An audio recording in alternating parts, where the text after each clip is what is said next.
Hello and welcome to this episode of Edupreneurs Talks, an initiative to document the life and times of the eminent edupreneurs who have established institutional academia across the length and breadth of the country.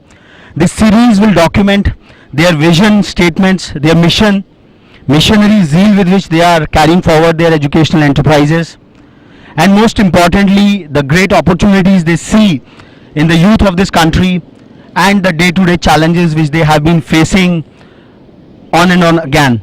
Today we have with us Mr. Harpreet Singh, the president of JRE group of institutions. Welcome, sir. Mr. Harpreet Singh is an agricultural engineer by education, a banker by profession, and an edupreneur by passion. He bagged the most impressive Edupreneur of the Year award during the Edupreneurs Awards 2013. Sir, one of the most dominant themes which you have been advocating and propounding at all the forums, like you dream to outbeat the IITs. Now this is quite daring in a country which really doesn't make you dream so big. So what makes you confident to think and really move on this aspect? For that I studied the IIT model first. IIT gets the best academic students, brightest students, and then along with that there is a good academia input given by the professors, and then comes the placement. And what I hear, what I see that which is missing is a life skill big piece in IITs. And especially in new IITs, there is a huge shortage of faculty, which is about 35 to 40%, and which clearly means that you are not doing what you are supposed to do in IITs, except I think IIT Delhi, IIT Bombay, and maybe another Kanpur. Rest all are struggling with the professors. So when I studied that, I found 2-3 gaps. One is a research gap, which we found that you haven't heard any big research or outcome or a product coming from IIT. You might have heard from MIT, you would have heard from Harvard. So why can't, or Stanford, why can't we have something like that in India? So that was one exciting theme, which I felt that one research can be one big piece. And research, when I say, it is not only by the professors, but also, and it is applied research, but also from the students. And it is supported by Aspiring Minds, which has done a survey recently in 2011, and they figured out that most of the bright engineers are coming out from employers' point of view is actually from tier 2, tier 3 engineering institutes. So it is not the IIT which is providing the best and the brightest. They may be getting the best jobs, but over the period of time, in the era of 10 years, you see there are more engineers who are outside these top 50 colleges than among the top 50 colleges from academic point of view. So how we are going to differentiate this piece? One is research. So we have a pedagogy based on research. So one of the very key theme is project-based learning. Mm-hmm. Now that is a hands-on feeling. And then when I studied last year MIT model and Stanford model, I figured out that why the students are more successful there is because they are told to do things by hand rather than only theory. And in India, because our curriculums are so heavy, so we are very, very theoretical, and we give very less exposure on practical part of it. So we are encouraging now in our college more practical world, and we are exposing the students on that, and we are exposing them for the best of the labs. And I think over the period of time, we will produce students which are much more thinking oriented, and critical thinking component is more. And also in our classrooms, which is pedagogy, we are encouraging our professors not to be lecture oriented learning, rather it is student oriented learning. So what we do is, in the classroom, it is more of a facilitative workshop model rather than a teaching model, I would say that. So that is also helping us to achieve this, and I hope along with the life skill academy which we have formed, and where we are teaching communication, both written and speaking communication, which is very important from English point of view. Second piece is thinking skills. Then third is software skills, which means basic PowerPoint, Excel sheet. These are basics, but these are also missing in the graduates. And then analytical skills or problem solving skills. If these are the 7-8 skills which we are trying to hone over the next, right from the second semester to the 8th semester, we carry on these skills along with it. So we hope when individual comes out, he is not only intellectually better, but he is also socially better. We do a lot of CSR activity. We have adopted Jaipur village, where our students are going and teaching IT skills to the students who are in the class 5th to 10th. Okay, so we hope in next 4 year to 5 years time, all the school children there are IT literate.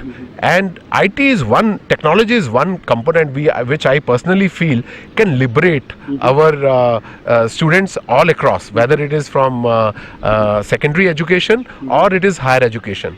So we have focused even in engineering also, our focus is majorly on technology driven, IT driven component rather than mechanical or civil orientation.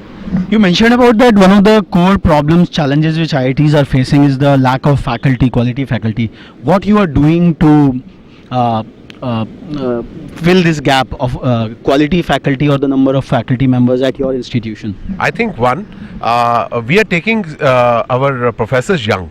So we sometimes take, we have 3 categories: assistant professor, associate professor and professors. So in assistant professor, normally we take graduates passing out from IITs.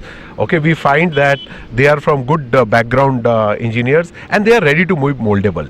So if you see my average age of faculty would be about 36, 37. It will not be 45 or 50, where we feel that now the new technology has taken over the past, and where the old faculty really suffers on that side. So that is one thing which we have done. Second, what we do is faculty development programs, where we definitely call, there are some bright faculty members from MIT or Stanford or from IIT also, I would say, some of the good IITs. So they give faculty development program and encourage our faculty to be a facilitator rather than a teacher. So that is another thing which we are helping. And third is payout. So our payouts are better than the 6th pay commission. So we are able to attract reasonably good faculty. Whether my faculty is the best, I won't say that at this point of time, but as our reputation is going up and people are seeing the difference, some of our faculty members have written research papers and they have won some awards internationally. Now recently one professor, Mr. People, has won an award in Korea for his research in Asia Pacific Engineering Conference. So which is what is giving us confidence that slowly, if we encourage this kind of culture, in next 10 to 15 years, I think the day is not due where our students will be as good as or better than IIT, I would say, prepared from the employer point of view and from the entrepreneur point of view, that they can launch their own products, they can launch their own companies and come out well. So one thing more which we have done in our colleges also encouraging entrepreneurship. So there are some bright students whom we found that these guys are good in either developing softwares, or they are good in mobile networking, or they are good in hacking, ethical hacking when I say. So we are providing them these special programs so that they can get qualified on a higher professional skills if they are doing some course in Microsoft, they get into certified Microsoft position at a higher level. And this will help them to crack best of the jobs available in the market, whether it is Google, Microsoft, or it can be Cisco in networking side. So this is helping us to develop our students to the higher value, even if our students are not as academically bright as IIT students are, but the exposure which they get is much better, I would So you're suggesting that you are making them rounded professionals equipped with a large amount of skills which are pertinent to the industry and which will make them competitive in the entire spree. Adding to your faculty development programs, there was a study done by Tata Institute of Social Sciences along with Princeton University that 92% of the Indian graduate students who are pursuing their doctoral programs in the US want to return back. But they have certain concerns about the Indian academic ecosystem or the kind of payouts they will get or the kind of tenure or things like that. So, as a visionary person who is working more on the faculty development, what do you think that your institution can woo these Indian graduate students who are willing to come back? What do you think can be the 2-3 action points from your institution? I think the bright students who are there in foreign universities, what they are looking out, because I last year visited about top 25 colleges in US, and I figured out that what they are looking is also the research orientation, and so they want to grow themselves. So it is not like in teachers in India are very satisfied by teaching only, and whatever they are getting, if there is a bright teacher, he gets little more. But in US, they are not satisfied at that level. They want to do research studies. They want to publish papers, and which are in very good peer magazines, and then develop their own skill set such a way that they can bring out something new.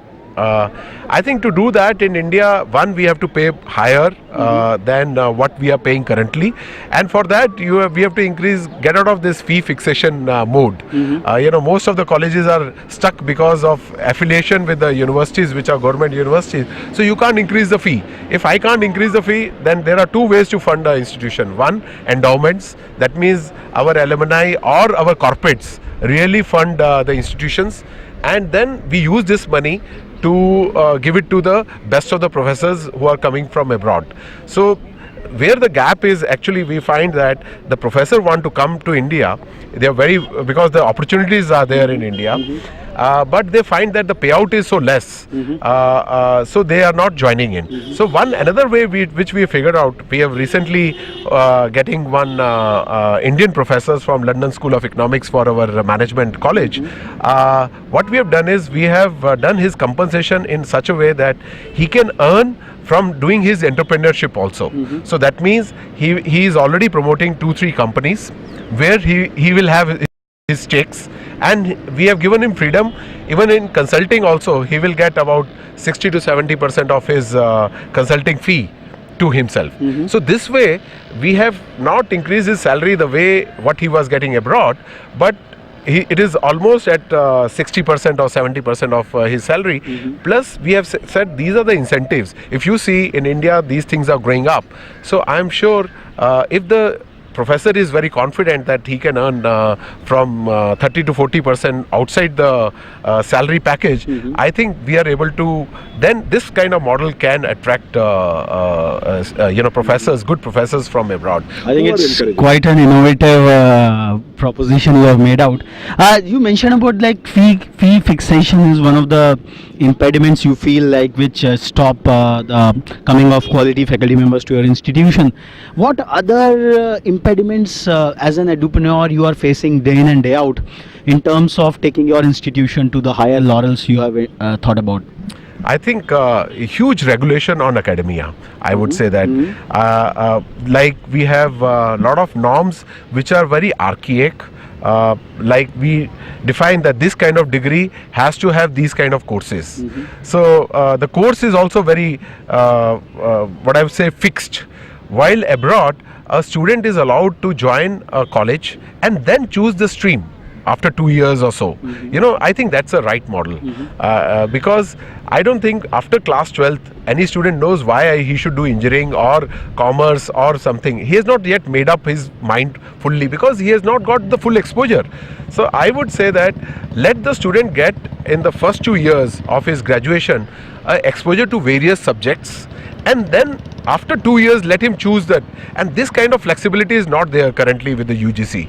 They have very fixed formula, and you can't change this formula so easily. And especially for affiliated college, you have no choice because you are run with the government university, and their curriculums are fixed, and they are not looking at this kind of model where you give flexibility to students to choose the course after 2 years. I would say that. So in my mind, that is one piece of regulation which is hurting us. Second is a fee fixation, and the third is infrastructure. Let the infrastructure be observed by the individual. Let the market forces take care of it. If you see the IT sector, if it would have been regulated by government too much, then I'm not saying that you have to have zero regulation. You set up some governance and standards that how the institution will be governed.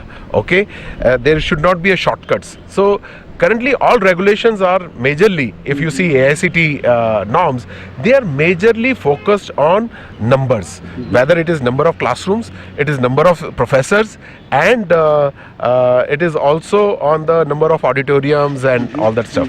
In my mind, what is important is this is a hardware. I call it this as a hardware. What we require to look at is a software, which means what kind of professors I am getting. Is it PhD or all professors are BTech students, and are we really, do we have so many PhD or professors of high quality that when we regulate that these many PhD or professors as an engineering college you should have?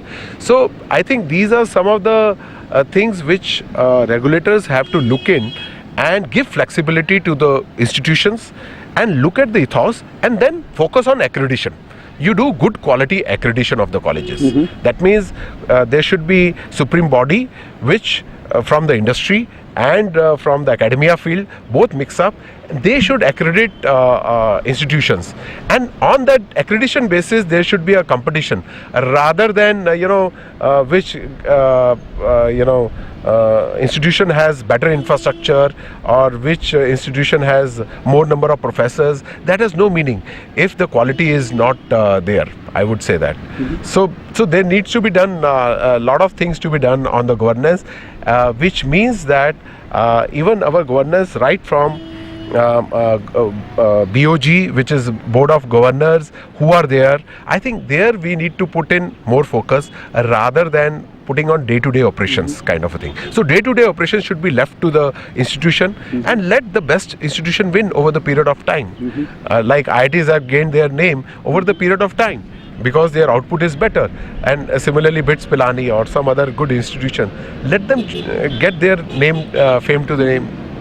So, but coming back to the regulator shoes, like they have such a vast territory to govern and administer, and JRE institutions being a corporate promoted group might have that upward kick in terms of the governance and the vision as it's concerned. But in the tier 2 or tier 3 districts of the country, when we have engineers, so there might be some regulatory challenges with the regulator. So how do you like to suggest the regulator that how can they differentiate between a performing institution like yours and a normal institution, maybe in a way back district, Naxal affected district of Chhattisgarh, where they need some basic minimum regulations, which is the only way by which they can pull things across. So what suggestions you would like to give the regulator? I would say that I think we have to get out of this engineering mode colleges. I think government is doing some good steps. I saw that they are looking at community college.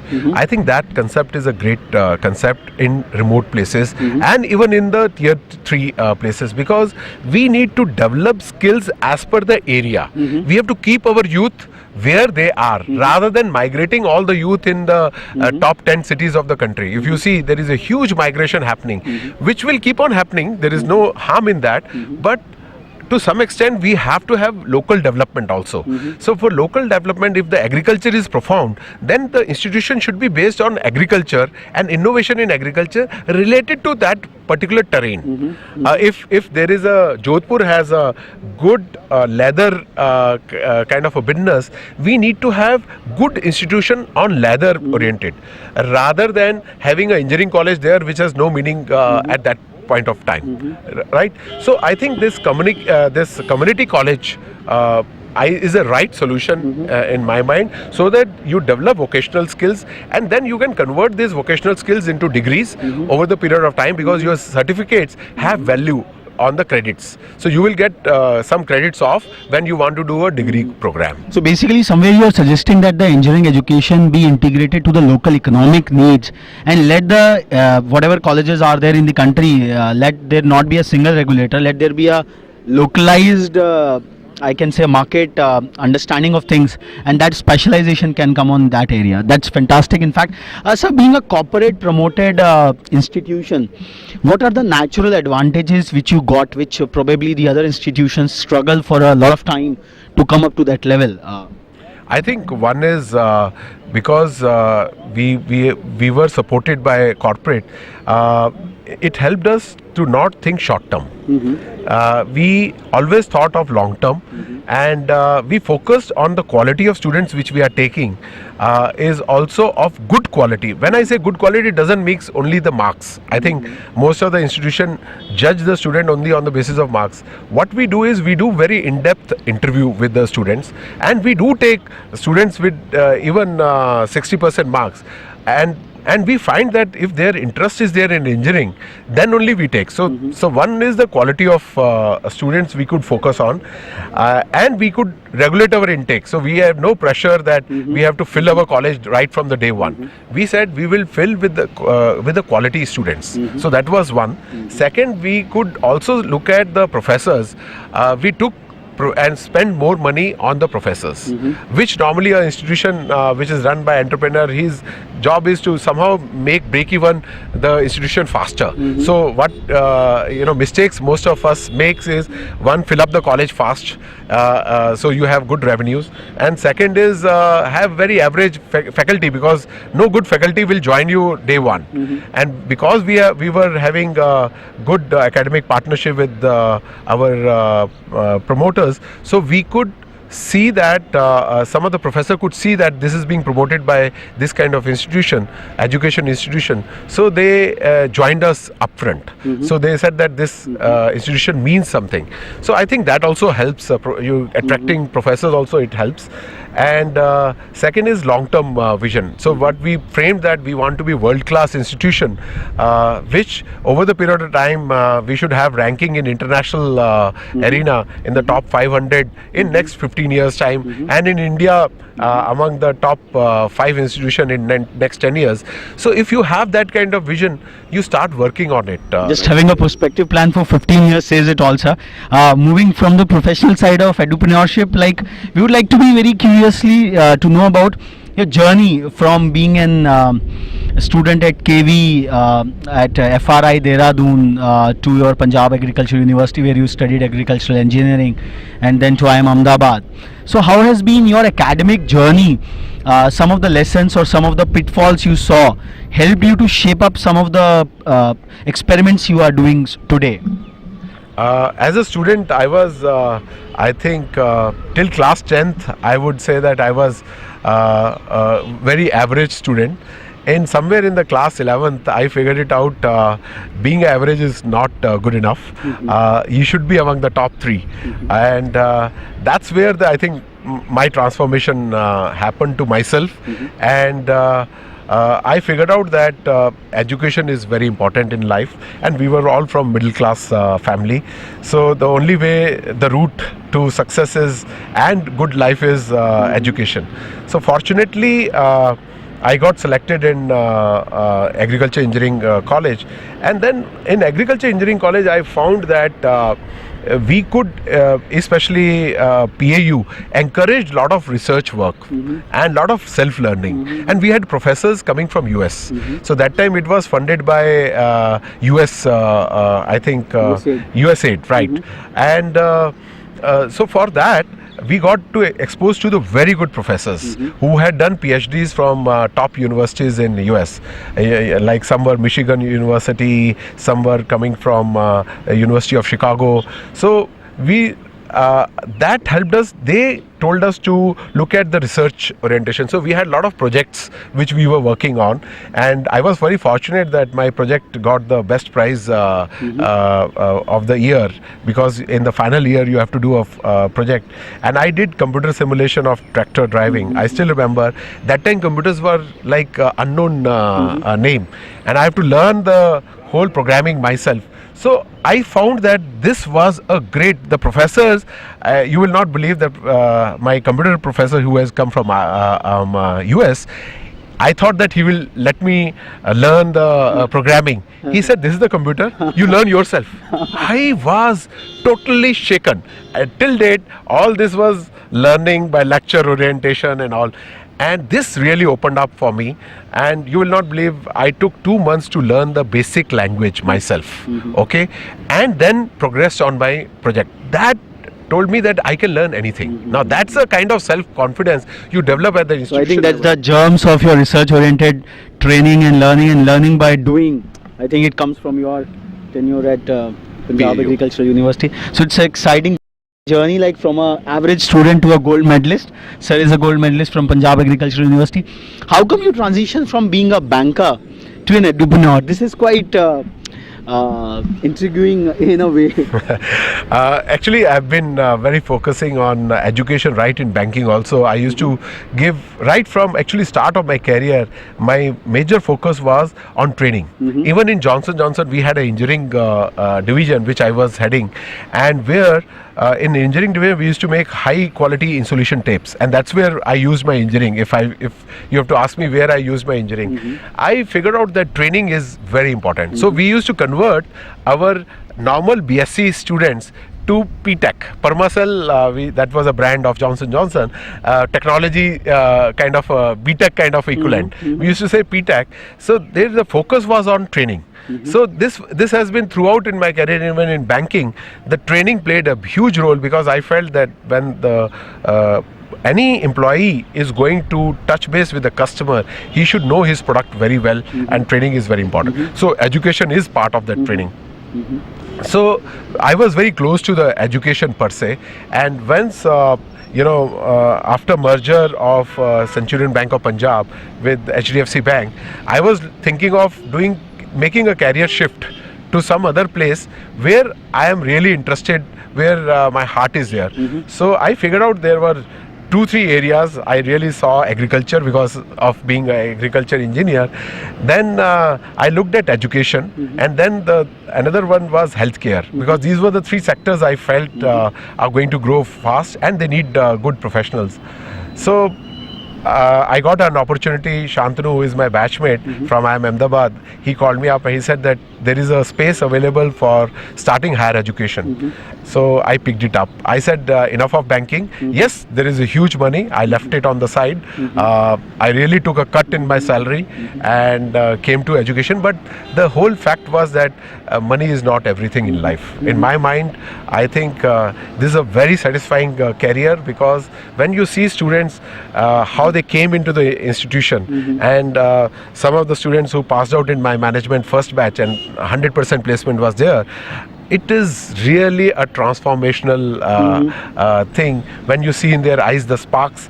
And today when I meet some of them, they really come back and touch your feet and say that, sir, whatever I have gained, I have changed my life, this has changed my life. I think that kind of satisfaction is a huge satisfaction, which I don't think any other career can give you. So I think education to me is very close now to my heart, and we are fortunate that we are making a journey where we want to be a world-class institution, and all my colleagues are supporting that. So as a team, I think we have gathered that vision. So one fundamental thing which I did, which I do in all the organization is, we participate in the vision exercise of the institution, where most of my professors know what is our vision of the organization, and then ensuring that each class that which is in a classroom, how we are imparting that part of that vision. So we have a full exercise where we look at vision and mission statement and how it is percolating in the each class, and what is the outcome at the end of the day. Are you imparting or not? If like presentation skills, you can't develop presentation skills in one class or 15 classes. It has to be a journey. Okay, so we start this journey in the classroom, whether it is a mechanics classroom or it is a physics classroom. Let the student make some presentation in the class. So are you planning to call your program as a JTech then? With your unique pedagogy. Last but not the least, we would like what 3 suggestions or messages, or I will say, you would like to give to your peer edupreneurs who are in the same space and who have that same genuineness, the same integrity and the same commitment towards higher education? What 3 things which have worked for you would probably work for them as well? One, I think focus on quality hiring of graduates. The intake, I would say, which means that do scrutinize students who are really interested in doing engineering. A lot of parents are putting pressure on students to do engineering. So we definitely, I still remember about 30 to 40% of the students, we have to say no. Don't join our institution because your son or daughter is not really interested in engineering. But still 10% percolate. So I'm not saying that we are zero institute where we don't have. But if we can avoid that, that will be the first step. The second is being patient. I would say you have to be patient if you want to create a top world-class institution. You have to be patient. That is one thing which I realized. Nothing will work in one day. Your professors will not get transformed into research-oriented professors in 1 year. It's a journey. It will take 1 year to first make them understand. Second year they will start doing something, and third year now we are seeing some research papers being produced. So you have to be patient in that sense. And third is having a long-term vision. I think you can't cut short things in education. That is one fundamental. You have to have it's a journey. You will have some milestones, and we slowly move towards the milestone. So you can't, it's not a 100-meter race. I would say it is a marathon, which you have to keep on running rather than exhausting all your thing in the first year. I would say that. Thanks a lot, sir. It was a fabulous interaction with Mr. Harpreet Singh. We will be coming back with yet another edupreneur, yet another exciting personality in our next episode of Edupreneur Talks. I hope that the nuggets of wisdom which have been displayed in today's interaction would be of great use to the edupreneurs at large, and even to the faculty members, and even and to the students at large. Sir, from his own life example, has put forth that being an average student, he turned it into a gold medalist. It's a transformation which happens in everyone's life. When and how, it's all rests with us. Thanks a lot. Thank you, sir. Thank you. Thank you. Thank you. Pleasure.